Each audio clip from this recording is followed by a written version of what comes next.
एक तरफ बीजेपी और एक तरफ कांग्रेस, और बीच में अब आ गई है आम आदमी पार्टी। मध्य प्रदेश की हम बात कर रहे हैं, जहां पर विधानसभा चुनाव होने हैं और इसी को लेकर तमाम तैयारियां हर एक पार्टी की तरफ से की जा रही है। बीजेपी ने जन आशीर्वाद यात्रा निकाली सिर्फ इसलिए कि जनता का उन्हें आशीर्वाद मिले। लिस्ट जारी कर दी गई है लगभग कई कैंडिडेट्स की, अगर हम बात करें तो लगभग 78 कैंडिडेट्स की लिस्ट बीजेपी ने जारी कर दी, जिसमें कई ऐसे बड़े चेहरे हैं जिनको इस बार जिम्मेदारी दी गई है कि वो उन सीट पर चुनाव जीते जहां पर पिछली बार चुनाव बीजेपी हार गई थी। अब देखना यहां पर ये होगा आने वाले वक्त में क्या होता है। लेकिन देखिए, कुछ लोग इस वक्त हमारे साथ मौजूद हैं जो आम जनता है, जो ये बताएगी कि उनके मन में क्या चल रहा है और इस वक्त वर्तमान की सरकार ने क्या काम किया और क्या इस बार परिवर्तन होगा, क्या इस बार मध्य प्रदेश में सरकार कांग्रेस बनाएगी। सर, क्या नाम है आपका? जगदीश प्रसाद रोहर। माहौल क्या कह रहा है सर? जनता क्या कह रही है? जनता ये कह रही है कि ये जात पात का जो धंधा बना रखा है इनने अपना जनता पार्टी ने, और SC ST की जो बेकदरियां हो रही हैं, आज जो कल धीरेन्द्र शास्त्री का यहाँ प्रोग्राम होने वाला है, इसके पूर्व में जो राजस्थान में उसने सीकर में एक बसोर समाज के नाम को लेके उसके ऊपर मुद्दा बना दिया, जिसमें जाति को लेके नीच जात बना दिया। जैसे कि ऐसा बोल दिया कि मैं क्या बसोर हूँ, मैं क्या बसोर हूँ का क्या मतलब? कोई बसोर जाति का कुत्ता या जानवर है क्या?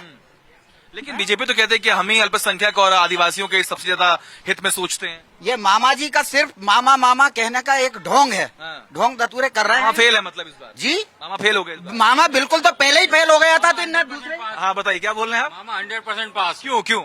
मामा ने तो काम ही इतना किया। ये तो लोग क्या है, कांग्रेसियों की आदत है बड़बड़ाने की। अच्छा। वो जो पूरे हिंदुस्तान में बड़बड़ा रहे हैं, पीछे लगे हुए हैं। उनको सिर्फ अल्पसंख्यकों को वोट चाहिए और हिंदुओं को मतलब ही नहीं उनको। अच्छा, वो कांग्रेसी और आप भाजपा ही? नहीं, हम भाजपा ही नहीं, हम तो आम आदमी। आप कांग्रेसी हैं क्या?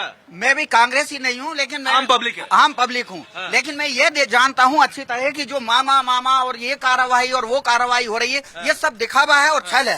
क्योंकि पहले ही जनता पार्टी हार चुकी थी और इनने 22, 23, 32 जो भी विधायक थे खरीद के अपनी सरकार फिर से बना ली। अच्छा। तो ये मान ली। अच्छा, किसकी बात से सहमत है?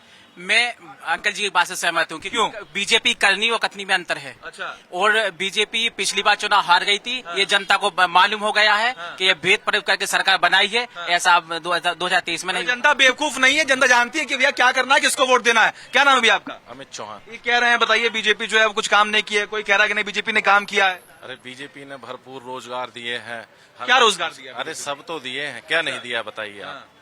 बीजेपी सरकार है तो अच्छा है, ना कि हम आम पार्टी से है, ना कांग्रेस से है, ना बीजेपी से। लेकिन शिवराज जी ने अच्छे काम किए हैं।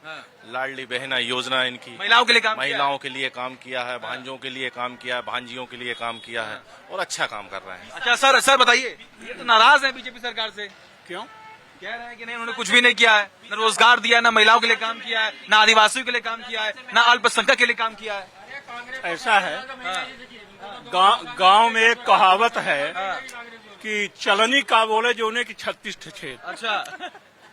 दिग्विजय सिंह जी यहाँ के मुख्यमंत्री रहे 10 वर्ष। मध्य प्रदेश की उस समय की रोड, 2003 के पहले की रोड और बिजली, दोनों का मूल्यांकन कर लीजिए। बस इतना ही कर लीजिए।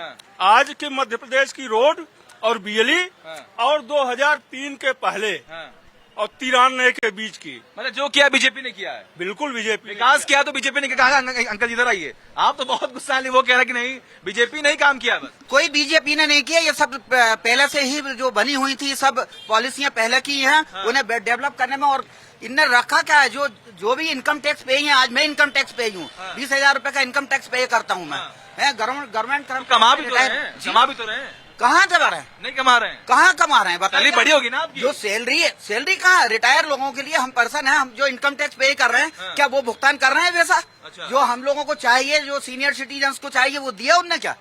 बताइए आप बताइए। अरे बीजेपी ने तो सब कुछ दिया है। ये तो माने नहीं माने, बीजेपी की वजह से ही आज ये इतना डेवलपमेंट बीजेपी दे रही है, ये ले नहीं रहे। नहीं, अगर ये इनकम टैक्स दे कहाँ से रहे? पैसा कमाया तब तो दे रहे हैं ना। इनकम टैक्स देंगे, घर से पैसे देंगे, घर से ला के पैसे दे रहे हैं इनकम टैक्स। कमलनाथ जी ने तनख्वाह दी इनकी 2005 के पहले सरकारी कर्मचारियों की तनख्वाह कितनी थी? आज ये हमेशा रोते रहते तनख्वाह के लिए।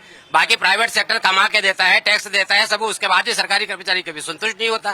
कमलनाथ जी ने किसानों को कर्ज में डुबो दिया है। और उभारने के लिए शिवराज सरकार ही है। वाह, ये भी कहते नहीं उल्टे बांस बरेली को, यानी कि करा कोई रहा है और भुगत कोई रहा क्या है। बोल रहे थे? हाँ, बोलिए। ये कृषि मंत्री ने खुद दिखा दिया है कि कमलनाथ जी ने 1.5 साल की सरकार में मुख्यमंत्री जरा बीजेपी तो कौन होना चाहिए, क्या लगता है आपको? शिवराज सिंह होना चाहिए। शिवराज होना चाहिए, जी, बेहतर है वो। बेहतर काम है। किया उन्होंने? काम किया है। काम आप बताइए कांग्रेस से कौन? आप तो लग रहा है कांग्रेस से कमलनाथ जी तो देखिए यहाँ पर अलग अलग राय है तमाम लोगों की। उनका यही कहना है कि देखिए बीजेपी ने अच्छा काम किया, तो कुछ लोग ये कह रहे हैं कि नहीं, बीजेपी ने ना अल्पसंख्यकों के लिए काम किया है, ना ही आदिवासियों के लिए काम किया। कैमरामैन कमल के साथ Sachin Dubey, India daily live, Madhya प्रदेश।